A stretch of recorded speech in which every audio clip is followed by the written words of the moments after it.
So Dane, would you consider yourself like a risk taker? Like, would you say you like to live dangerously? I mean, I dabble. I'm riskier with some things. Dive out of others, airplanes and stuff like that.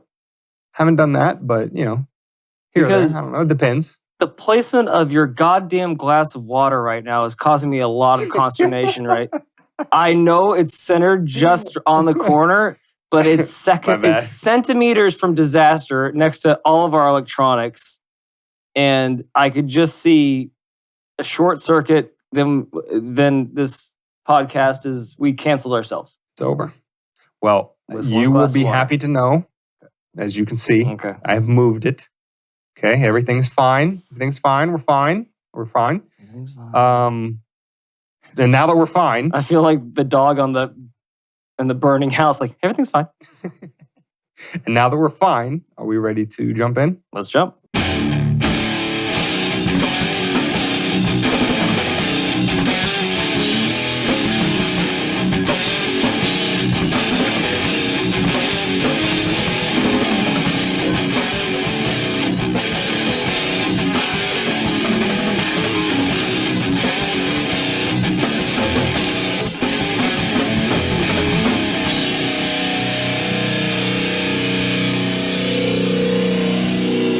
Welcome to Weapons of Meme Destruction Podcast, episode 98, which can be found at wmdpodcast.com/98. You can find it on any podcast catcher. You can find the videos on YouTube, Rumble, and Odyssey. And you can also link up with us on our other socials, Twitter, Instagram, and TikTok. Anywhere you find us, like, subscribe, share, help get the word out about the podcast. That's how you can help us for free. But if you would also like to become a supporting listener, go to wmdpodcast.com, go to the Support Our Work tab, and you'll see your donation options there. And we thank you and good night. That's our show? That's it. That's it. On to 99. We'll see you next week. Everything's cool. That's the Weapons of Meme Destruction this week. Is everything's cool. Nothing bad happened. Everything's cool. We'll see you. Haven't spilled my water all over the computer. Joe Biden's leading us into prosperity. That's right. Everything's looking up. CPI did not just rise again to 8.6% this month. Lions are laying down with sheep, Everyone's just peaceful. Everybody's happy. There's totally not any sort of, grand hearing about an overzealous cosplay event at the Capitol going on this week that everybody's up in arms about. Like furries? Yeah, like furries. Like a furry convention? Yeah. The Buffalo dude looked pretty furry adjacent. I'll say that much. He had horns. That's what he was into. But anywho, jumping into the first of our topic, we hope that you guys like the new shuffle of the show from last week, which we're carrying over into episode 98, starting off with the Culture Corner this week. And the Culture Corner this week is, listen, I'm going to try to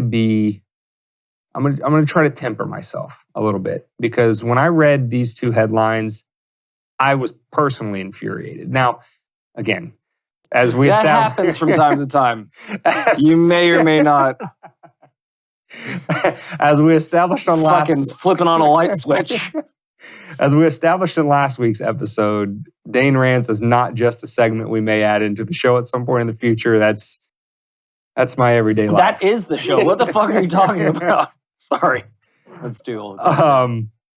But if there's one thing I hate, and I guess probably the theme running through this entire episode is lack of accountability. Two things I hate. I hate lack of efficiency. I guess that's the German in me.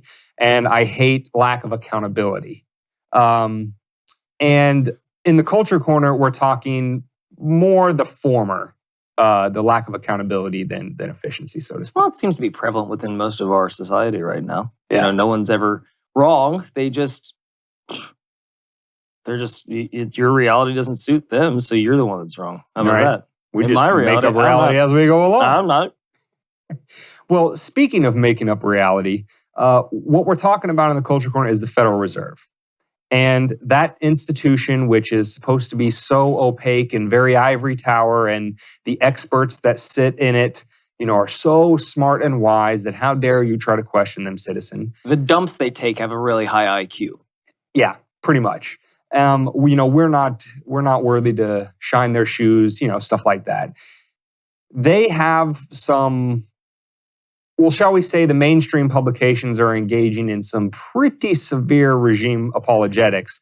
And in my personal opinion, things must be about to get a hell of a lot worse, because I haven't seen regime apologetics this fucking moronic since basically the WMD's hoax. Not the podcast you know and love, the actual weapons of mass destruction, that the New York Times and the Washington Post and the LA Times. They all sang from the same hymnal. Absolutely. To tell you, hey, we need to go bomb some poor brown kids in Iraq because, this guy has some weapons of mass destruction, which turned out to be a complete hoax.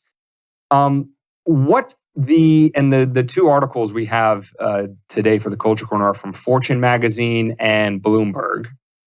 And basically what they want you to know is, in the first article, they want you to know that everything is your fault. The title of this Fortune article is, "What Causes a Recession? Maybe it's you and how grumpy you are about the economy." Kind of like you caused Uvalde from your rights for having a gun, Everything's your fault. The victim blaming coming just from this title is turned all the way up to 11. And I hope that I'm not the only one who's angry over this title, because I'm angry, David. I'm okay, just. I can see that you're having a hard time getting it out. I'm having a hard time putting together words. When you just feel it, let it go. Just start with the name of the title, and then we'll work down from there. So, to be fair, and again, I'm not calling out the author of the article, because I know with a lot of these publications, it's usually the editor or somebody after the fact which comes up with a title that is intended to grab your attention, to get you to click on it and read it. So this wasn't necessarily his argument in the article. He was laying out basically what, he didn't call it this, but this is something that's known, I don't know if it's a psychology term or whatever, but it's called the Peter Pan fallacy.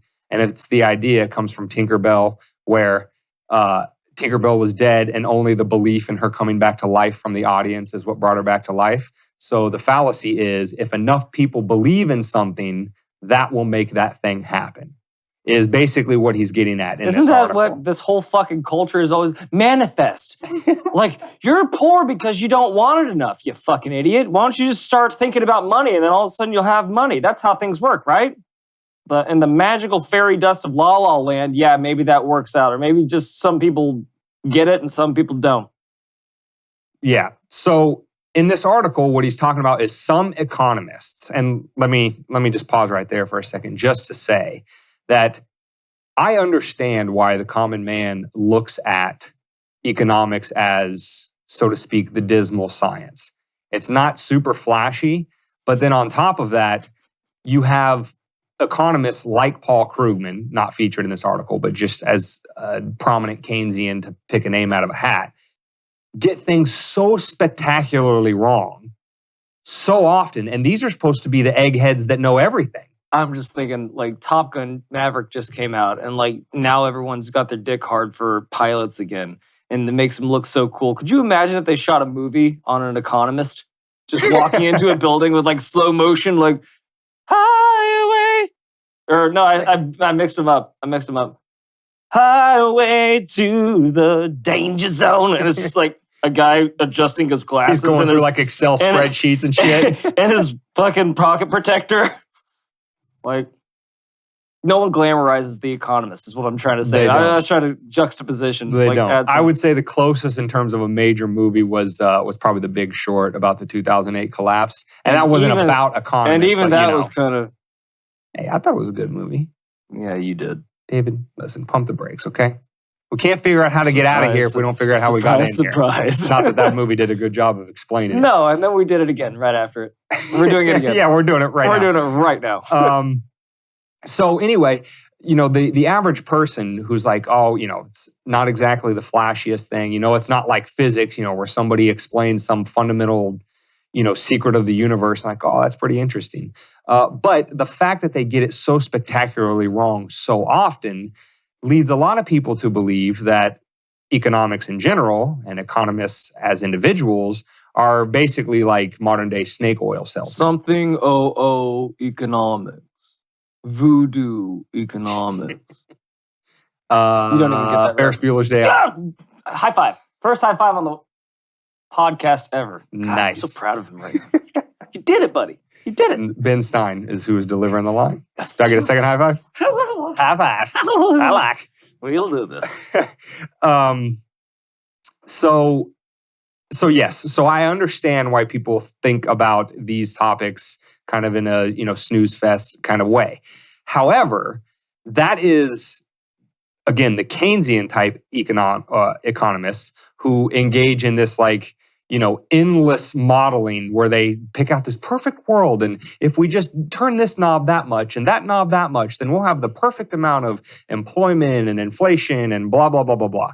Well, sorry to break it to you. That's not real economics. Real economics comes from the Austrian school of economics, where it explains human behavior using things like a common theme on this podcast, incentives, the fact that human beings are rational actors, things like that. Why do human beings do what they do? And then let's try to predict behavior and what happens in an economy based on that.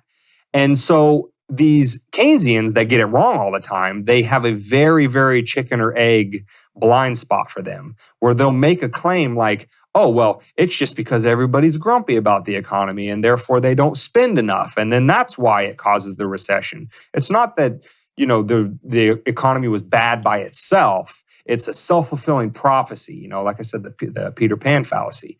And the thing that makes me so angry about this topic is you have to have blinders on of just, what's that black that's like so black that light doesn't even reflect out, like Vanta black or something? True black? I don't know. Vanta, something like that. Anyway, your blinders have to be that black. You're a black hole.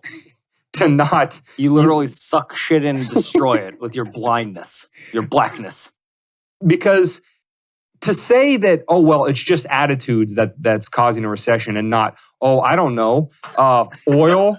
Where's your can-do attitude, you fucking idiot? The price of gas. Look at the price of gas. Why don't you believe a little bit harder? Yeah, exactly. Yeah, you have a bad attitude. That's why, the average price of gas just crossed $5 a gallon for the first time ever. You look in the mirror with your gas prices. It's why, the recent CPI numbers have just gone back up after trending down for the last couple months. It's back up to 8.6%. It's the reason why, I don't know, when governments around the world decide to just completely close the globe for a couple years, like that's not going to have some sort of fallouts. Or, dare I say, the Federal fucking Reserve in the United States and central banks around the world just turning the money printer on, and leaving it run, day and night for 2 years. It's like a 5-year-old. None of that has anything to do with the recession. It's just your bad attitude. Yeah. That's all it is. We did all this stupid shit that's really inexplicable with our big brains over here, and it turned to shit like everyone, like we are on an old podcast. I think we were around right when, 2019 is when we started? Somewhere around there? End of 19, I believe, yes. And we were saying back then, like, you think you're going to print out money and it's not going to come back to bite you. You think you're going to shut things down forever and it's not going to come back to bite you. Like, again, all these chickens are coming home to roost. Just this week, people are complaining that there's a pilot shortage. Like, no fucking shit. You just try to shove a jab into somebody's arm that didn't want it. And then they quit over it because you were mandating it. I'm taking my ball and going home. You were mandating it. And then, not 1 year down the road, my body, my choice. And why can't we get tickets to Paris? I wonder why. Oh, but moments ago, you thought it was a good thing that they leave, that they get forced out. So again, accountability does come down to you, and it does come down to these people too. You got to hold everyone accountable. Everyone's accountable for this. Exactly. There's plenty to go around. I'm just of the opinion that for these fucking masters of the universe that know everything, and, we would just do well flashing back. flashing back to last week's episode, this whole idea of don't question authority, right? Last week's Culture Corner. And that's exactly what you're told about the Federal Reserve, which gets us into the next article, which is actually more on point. There's another article? With the Federal Reserve in particular. And this is from Bloomberg. And again, I'm not going to call out the author because, again, I'm not saying he's responsible for the title and the subtitle, but the title of this opinion piece at Bloomberg says, "Have a little sympathy for the Federal Reserve. Monetary policy is unavoidably complex, don't you know? And anyone who says otherwise is not to be trusted." And then there's a picture of Jerome Powell, the current Fed chair, sitting, looking off into the sky in his ivory tower, contemplating all of Plato's perfect forms and how he's going to fix everything that goes wrong in the economy. And it says underneath the picture, his job is not simple. The condescension from this article for something as simple as don't fucking print useless pieces of green paper that have no intrinsic value. They're going to make the green paper that I have less valuable. And then flood the economy with them when you don't have a commensurate rise in goods and services for those green pieces of paper. What do you think is going to happen with basic supply and demand? You shoot the money supply through the roof, it's going to take more dollars to chase the same amount of goods. Or because of the lockdown that, again, not the Fed, but governments imposed, you actually probably had less production, less productivity over the last couple of years because of their idiotic fucking policies. And you pile both of those things on top of each other, and that's supposed to be so complex that unless you go to the top 15 Ivy League schools and have a degree from every one of them, you couldn't possibly understand it, you stupid rube. How dare you question these people and their fantastical conclusions and decisions that they make about everything of what to do about right and wrong in the economy. I'm going to breathe now, David. I'm going to let you talk for a little bit because I had a point. I think I got my anger out at some time. But this is but this is like going up to a starving person and saying, You think you feel bad? I just ate way too much. I feel so goddamn bloated. Oh, God, I think I'm going to have to go home and throw up. And then I'll probably eat again. Have a good day. Like, you're telling the person that's the most affected by the bad decisions of the person to feel sorry for the person that made the bad decision that's now hurting the lower person. You don't feel sorry for the captain when he directs you into the goddamn cliffs, when he sinks the boat. You blame the captain. The captain has to go down with the ship because he was responsible for it. So, no, you don't get off scot-free. We won't feel sorry for you, Fed. Like, again, if Dane had his way, you wouldn't even exist. So, We aren't going to feel sorry for you. We aren't going to forget what you've done. And somehow, some way, we're going to have to hold you accountable. Just like we have to hold ourselves accountable for now trying to live within this economy that's becoming more and more difficult every day. That's what we shouldn't feel sorry for you. You need to fix this shit and fix it fast before we get angry with you. That's what should really be happening. You should be putting your nose to the grindstone, boys. And here's the thing, and the last thing that I want to say on the segment, that subtitle that says monetary policy is unavoidably complex. And in the article, again, you'll be able to find these articles. Complex. You'll be able to find these articles at wmdpodcast.com/98 so you can read them for yourself. And, just don't be drinking anything while you're reading it unless you want to, coat your entire spit take, your entire wherever you're sitting. Is this idea of an unavoidably complex? Well, first of all, no shit, Sherlock. The economy is simply billions of people around the world engaging in voluntary exchange. Some are producing, some are consuming, and there's stages of production all up and down that line that are a whole bunch of different people that are coming together to create this thing that we refer to as the economy. And this unavoidable complexity is pretty much the whole point for why these people at the Fed shouldn't be cut any slack. Because I'm reminded of a book written by F.A. Hayek called The Fatal Conceit. And in there, what he's arguing about is the reason why central planning fails is you could have the smartest of the smartest that human beings have to offer. They cannot possibly know all of the information necessary to efficiently make resource allocation decisions to avoid shortages and, all kinds of other maladies within the economy. They can't possibly know all that information because you literally have billions of people acting independently of each other.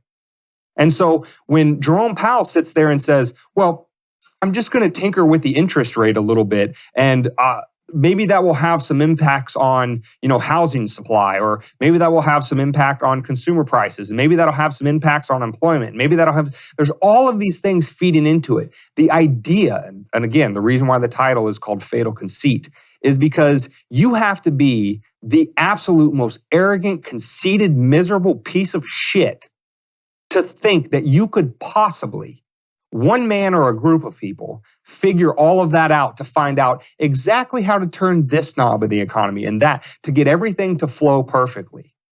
It's not going to happen. It's never going to happen. And the more the Fed tinkers, the more it creates these distortions. And as David alluded to earlier, each successive distortion is worse than the other. We're told constantly, if you didn't have the Fed, well, then you would have like really bad depressions and they'd last really long and they would be super, super big. All of the down or the recession, the depressions since 1913, when the Federal Reserve was established, have been bigger, longer, more disruptive, and we're on the verge of the next massive one. And it's not because of your attitude. It's because of Jerome Powell and the idiots that say, well, don't leave, or leave the Fed alone. Have a little sympathy for them. They're just trying their best. They need to stop trying. Just stop doing things. This isn't a call for violence. This is just a remark. I'm close. This is how Marie Antoinette ended up in the guillotine. Let them eat cake. Oh, you should feel bad for me. I'm trying my best. Like, dude, if your best isn't good enough, get the hell out. Sit on the sideline and suck ass. We will not accept this anymore. Exactly. And, I'm sorry I let my anger get the best of me, because that actually turned Culture Corner into the whole episode. I know it did. This should have been the main. I was sitting here midstream going, shit. Well, we do our best, okay? Moving into the next segment of Epstein Didn't Kill Himself, a little reminder about just how corrupt and terrible the FBI really is. We have an article, and I remember this story when it happened a few years. It actually broke in 2015, but that's the purpose of this segment, is to remind you of things that happened in the past. So when somebody says, "Oh well," so you don't forget, they're just doing their best, in a very Fed-esque kind of way. The FBI is just trying their best. They're just trying to stop the bad guys. The Innocence Project started a research project in 2013, and the results of that came out in 2015. And what they did is they looked at 3,000 cases from before the year 2000, where FBI agents had testified based on microscopic hair analysis. And in 2015, they had gone through some of those cases. 500 cases had been reviewed after a couple years. Out of 268 cases where trial testimony from FBI experts was elicited, there were found to be erroneous statements from those FBI agents in a whopping 257 of them. And for the non-math whizzes at home, because I certainly am not one, that's a 96% of the time. FBI agents lied to either get somebody to take a plea deal or get a false conviction. If you had that batting average in the MLB, you'd be a god. Okay? If you get 96% on a test, you're showing that to your family. Okay? That's literally, I missed one question on this test. And just one other little takeaway. Again, you can find the link to this Innocence Project write-up about it. One other little takeaway, I'm just going to quote directly from it. Quote, defendants in at least 35 of these cases received the death penalty, and errors were identified in 33 of those 35, which is 94%, 9 of these defendants have already been executed and 5 died of other causes while on death row. So what you might say is the FBI picked a whole bouquet of oopsie daisies. You fucking idiots. Like, and then FBI, what does that stand for? Like with a word soup. What's that shirt we had in college? Like federal booby boob inspector? I just want to make sure. No, we aren't talking about the federal booby inspectors. We're still out there. We're still proud. But this is the Federal Bureau, very official, of Investigation. And they aren't even good at doing that. I would venture to say that this would be the antithesis of an investigation. Maybe we should get some of those booby inspectors at the FBI. Maybe they do a little better job. We should. I think they do. They notice the little subtle details, you know? Yeah, I would say that this is the exact opposite of investigating. I mean, if you don't have to do any work, you just say, hey, this is the guy we arrested for it. I'm just going to get on the stand. I'm going to lie to the jury. And who cares if the guy winds up going on death row and getting executed? We'll just, as the old saying goes, we'll just chalk it up to a... Damn it. I was just listening to a podcast where there's a serial killer that killed like a bunch. What was his name? Anyway, basically, he came in and admitted to killing somebody. And then they said, well, what about this person? He's like, yeah, I killed him too. And then they come in and say, well, what about this person? Yeah, I killed him too. And then it turned out like years later when they're investigating him, I forgot his name. I'm sure somebody will know and put it in the chat, hopefully, or comments or something like that. Turns out like when they went back and investigated these cases, like there's no way that he could have done it because like some of these cases happened while he was in prison. So if you think that they're just trying to find the truth and get these cold cases, that's not what they're at. They're trying to get these cases off the docks. This is just like paperwork. I just got to get this out of my hair. So, did you kill this girl? Yeah, of course I killed. Perfect. All right, add it to his list. So, I know who you're talking. It's the guy. There's a Netflix special about him. Yes. So the guy from Oklahoma. God damn it. He killed a lot of people everywhere. What's his name? Doesn't matter. Doesn't matter. We'll think of it later. But the point is, they're not trying to solve cases. They're trying to get their invoices filled. They're trying to get their inbox lowered down. They're not actually trying to find the truth. A lot of the times, they're just trying to find a good patsy to get it off their desks to keep the money train flowing. Are you looking them up? Yeah, I would like you to keep talking instead of asking me if I'm looking it up, so that people don't know.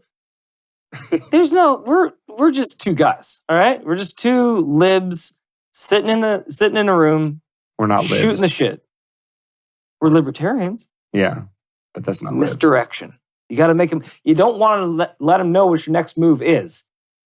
He is the Jamie Vernon. You are not, my good friend. I know. Holy this is hell. really bad. Anyway, so my point being is that don't talk to the cops. First of all, foremost, the FBI should be held accountable. Again, going back to that accountability and then what happens to them? It's like the boy who cried wolf. There was an eventual thing that happened that caused him great suffering and caused people great suffering. So there was accountability there. Like, what happens to these people? They just go, oops. Henry Lee Lucas. There we go. Hey. There we go. But like, and then the stories that I've heard about, like people being in prison for 27 years, 30 years, like their entire life. They went to jail at 18 and then just got out when they're like 76. The amount of anger that would be in me, number one. And these guys are usually the most happy, like, I just love life. Number two, really more importantly to me, is like, what is the recompense for saying, hey, we just stole your life. The one thing that you know that you have one go at, we just stole it from you. Sorry, there's your freedom again.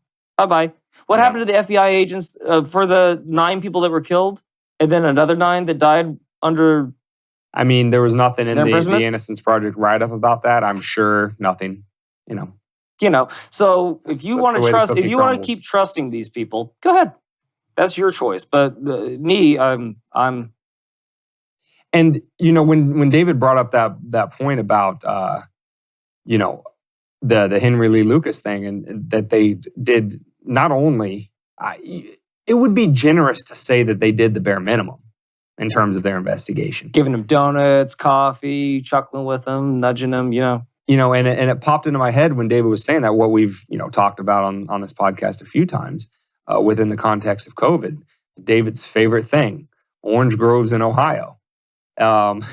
Or can't get enough of it. Or the Buckeyes in Florida. Or there wasn't actually one, but we're joking about it on this podcast. The potato farm in downtown Miami. Yeah, exactly. David's other favorite thing, which is probably not real, but are you noticing a theme here? Are you noticing that when government is tasked with, regulating or investigating or basically just, giving general oversight over something, that they do less than, literally if they did nothing, it would be better. Which is the point I was also making about the Fed. If they literally did not exist and did nothing in terms of interest rates and just let the market do its thing, it would be better than what we currently have as we sit on the edge of an economic catastrophe of biblical proportions. So this is not an accident, that this is the running theme through all government. It doesn't matter whether it's in the criminal context like the FBI, whether it's in the economic context with the Fed, or whether it's in, a policy context with, the COVID relief program, that was defrauded to the tune of $500 billion. It's the same thing again and again and again. And sometimes I feel like Don Quixote out here tilting at windmills. Because I'll be your Sancho Panza. we bang this drum all the time, and it's such a common sense. Like, you don't even need. You could eat lead-based paint chips for 3 meals a day, and you could connect these dots. We don't recommend it, but you could. I mean, what do you think your poops would look like? Do you think they'd be multicultural or multicolored or multicultural? I mean, that's another way to say it, right? But and yet people are just so hopelessly enslaved to this false dichotomy of my team's got to win, your team's got to lose. My team's right, your team's always government wrong. Can definitely work as long as my team gets in there. It's no. The thing is rotten to its core. There is no accountability. Accountability, I'm not a thesaurus. I don't know what the antonym of accountability would be right off the top of my head. But whatever that word is, that's what defines government, pretty much. Again, this seems just like what does a bully not like to have? Pushback. Like, the bully is going to push you. They're going to push you. You're like, yeah, we're fucking with you. Yeah, we're fucking with you. Yeah, we're fucking with you. And what does the bully not like? It doesn't like when you punch back.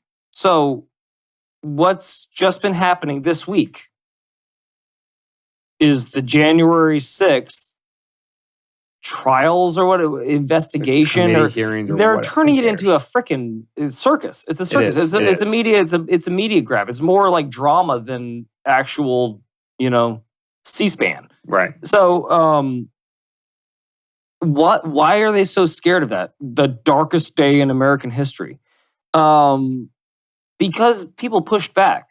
They showed back up. And that scared the fuck out of them.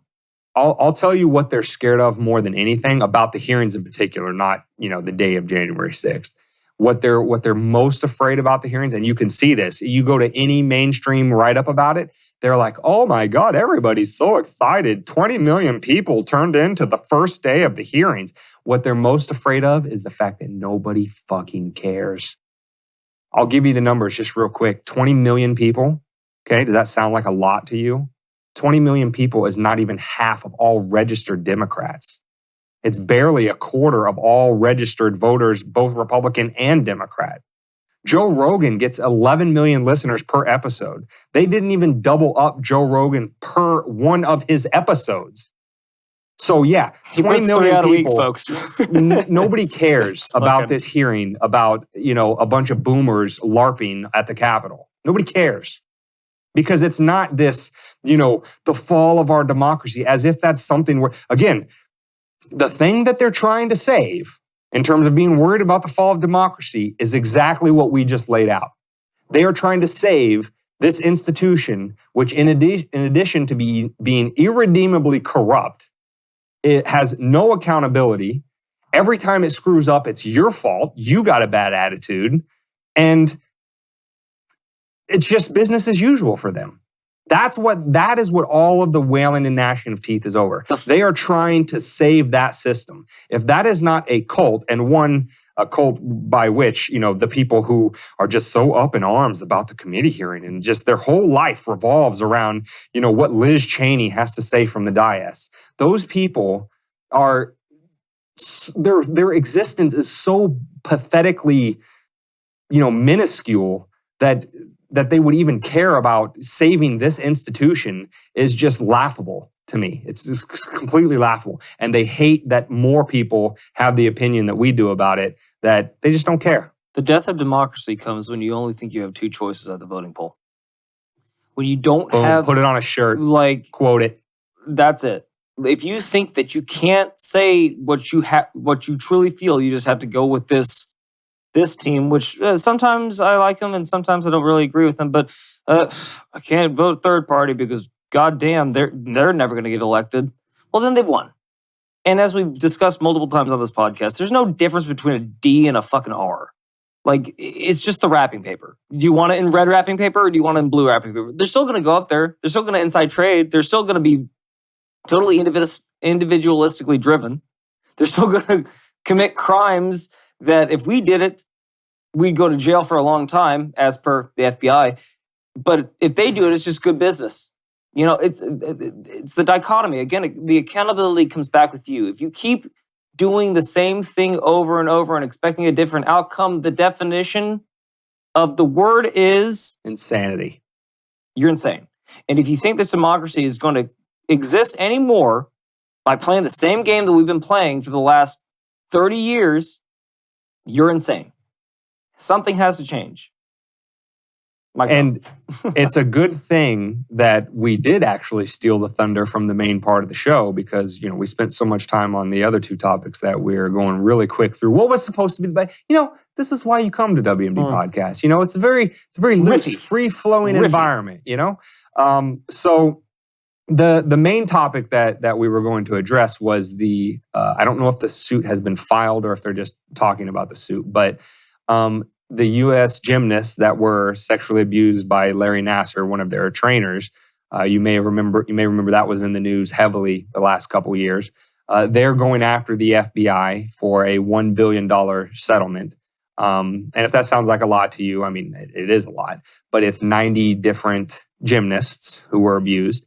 And what they're arguing is essentially negligence on behalf of the FBI because the FBI and a few agents in particular knew about Nassar's abuses in 2015. They did nothing for a year. And during that year, because he was arrested in 2016, during that year that they did nothing, I don't know how many of the 90 gymnasts that are joining this suit, many of them were sexually abused during that year that the FBI stood by and did nothing.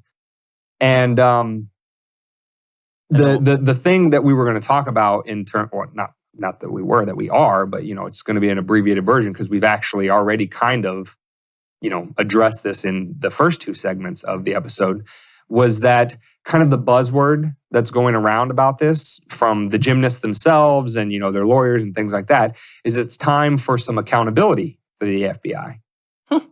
And again, we kind of jumped the shark with the fact that, our takeaway from this story is that there is the idea of accountability for a particular agency like the FBI or the government in general is completely illusory. It's a myth. It's never going to happen. That is not the way that government is set up and run. It just doesn't happen because either they're going to get off with qualified immunity, or even if phrasing boom. Even if, Jesus. I couldn't help it. Oh my God. Even if the gymnasts win, and let's say they get every dime that they asked for, right? Yeah, I mean, that's justice in some sort of abstract sense. But guess who pays that? Me and you, the taxpayers. So again, it's kind of a piggyback. Oh, whoop. The government is Amber Heard. Holy shit, that blew my fucking mind. You've just seen my mind blow. You're Anyway. going to have to connect that dot for the people. Because I need the dot connected. Phrasing boom. What do psycho chicks always do? They always get somebody else to pay their bills. So they come in, they fuck everything up, and then they go, can you fix this? I love you. And then they go, all right, she loves me. So I'm Elon Musk. Here's your $1 million, ACLU. You know, like never any accountability. And they just go, fix this, babe. And then well, she loves me. That's the government. The government is Amber Turd. Yeah. So not only will there be no monetary accountability, because again, it just comes from us. You know, it's the same way in any of the police brutality cases. Like, who pays for that? The local citizens. You know, the ones that pay for the police. And again, we are the crazy ones, allegedly, when we suggest that maybe a state-controlled model of the provision of security, because that's what police are supposed to do on the local level or the FBI and the national. They're supposed to provide security, right? We're the ones that are crazy for suggesting that a model, again, describing it in the abstract, the model of this system is that any consequences that come from the bad actions or bad decisions of the security providers is not borne by them themselves. They get no criminal punishment in many cases because of qualified immunity. And when they fail, which they their will, only argument is always, we need better training. Well, what does that mean? That means we need bigger budgets. We need more money. Power. We need more money. You need less freedom from the people that we victimized. And, you know, tying in with maybe it's you just being grumpy. The FBI isn't completely incompetent and negligent, both in this case and in the false conviction cases from the Epstein segment. They're not negligent. They just had poor training because you didn't give them enough money. Because the 30% of your paycheck, which the government feels entitled to, although they weren't sitting in the chair next to you working with you, they didn't spend that money correctly to train their officers, and that's why. So really, you know, you being grumpy about the FBI is just like you being grumpy about the economy. It's all your fault. Like I said, the victim blaming, to be a theme.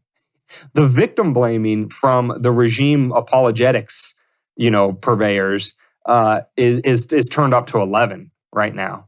And the last thing I'll say about this lack of accountability is piggybacking on David's point of anybody who looks at this and thinks, no, this is a perfectly normal system and we should continue to go this direction and maybe we just need to elect better people. If that is your takeaway, not only are you insane, but the fact that you would actually advocate for that institution to have more resources, more power, more control, get in more areas of your life, whether it be gun control or whether taking over control of healthcare or what, you know, pick your pet policy project. How's that for an alliteration? Is that pet policy project? Yeah. Triple P's. Pick whatever it is that tickles your fancy. If you're a one-issue voter and you want single-payer healthcare, that institution, which has no accountability across the board, and for every mistake, it's your fault, and they need more of your money to fix their own mistakes. Again, incentivizing them to actually make mistakes and screw up because that's how they get bigger budgets. To say that institution should have more power, control, and dominion over your life is Stockholm Syndrome. It's go with by God, itself my child. Does not even explain. No. We need a new psychological term for the level of mental depravity you have to be in to come to that conclusion about anything the government says that they want to do, you know, from one day to the next. And again, they just really, really, really don't care about us. No. They don't care. I don't know how what more we could say. Even Michael Jackson was saying it, for Christ's sake. But anyway. That's right. They don't care about us. Well, that was nice, short and succinct. Before I step on any more landmines in this particular topic, Dane, where could they find this episode? You can find this episode at wmdpodcast.com/98. They can find it at any podcast catcher. Just Google or just search for Weapons of Meme Destruction. Again, if you find us, like, subscribe, share, comment, rate. Because again, we like to, you know, read those ratings on episodes here and there. You know, give us some little, you know, where we can improve, but also, you know, stroke our egos a little bit because we're nice guys and we deserve a little love. I do like a good stroking every now and again. But you can also get the videos of these podcasts at YouTube, Rumble, Odyssey. Even though we said some potentially inflammatory and revolutionary statements in this episode, I think we'll leave this one up on YouTube. No call for violence. I did not explicitly call for violence. Neither of us. Don't say I. We. You don't do that. That's more my thing. Yeah. Well. Yeah. Hold on a second. Wait a minute. Okay. Let's back it up a little bit. I never do it. I never. I always leave. All right, there we go. There's that plausible deniability. There's that legalese that we love you for. Exactly. But yeah, you can find the videos on any video platform, including YouTube for this one, and also link up with us on Twitter, Instagram, and TikTok. We love to have you on all those platforms. We love the engagement. We love the growth. Build a community. Your participation is helping us achieve. And we hope to get in front of more eyes and ears so that we can give more ammo for destroying of the memes that underlie this institution that we're told to just trust implicitly. And we hope that with enough people growing our sane space large enough, that this world will be marginally less crazy. I don't know. It's quite a goal. It's a big project. A lot of ambition flowing out of David and I here, but that's what we hope to achieve with this podcast. This week, Joe Biden went on Jimmy Kimmel Live and fucking nailed it. So anything could happen. Anything could happen. Anything could happen. But we are truly led by the best and the brightest. But before we say any more inflammatory stuff, we just want to remind you guys, stay safe, and more importantly, stay free.